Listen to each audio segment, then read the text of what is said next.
But let's move on and talk about Demi Lovato because she appeared on Ellen and she opened up about everything from her relapse to her overdose to her eating disorder.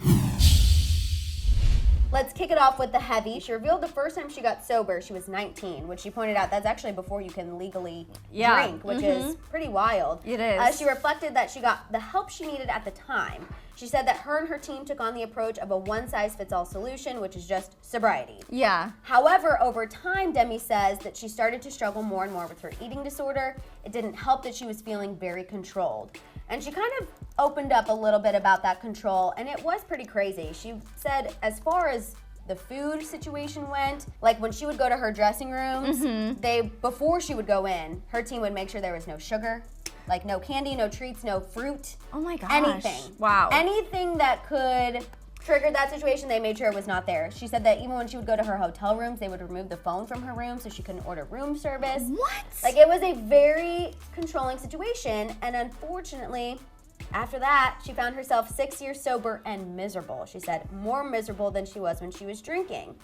So then she went on to say she did start to ask some members of her team for help. Some of them ended up leaving her, which played on her abandonment issue she had from her father leaving her when she was a child. So when she felt abandoned, she drank. And she kind of talked about this one night of when members of her team did leave her. She started drinking. She went to a party. There were substances there that she had been avoiding. And it just kind of went from there. And then we all know what happened. 3 months later, she ended up overdosing at her home. Yep. It was a scary, scary situation. But now Demi is in such a better place, and she did look really happy and healthy, and just she was glowing on Ellen. She was. She talked about, which this part I didn't love, but whatever, I'm just gonna get through it anyway.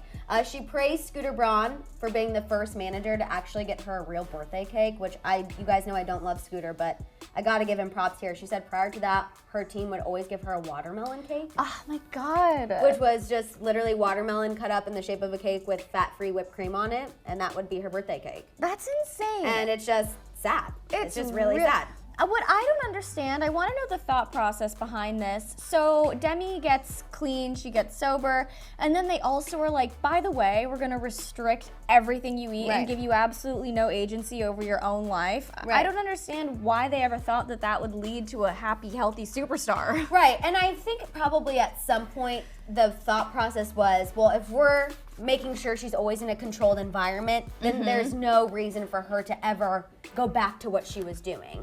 And I think if you are not well versed in addiction and you're kind of all going through this for the first time, I believe their intentions were good. At least maybe that's the naive world I want to live in. But as far as the taking things out of her dressing rooms and her hotel rooms and her phone away so she couldn't call room service, like that to me is sickening. Thanks so much for checking out our video. If you like what you saw, please give it a share and a thumbs up. After that, feel free to check out any of our other videos, shop our Hollyscoop store, subscribe, and click that notification bell.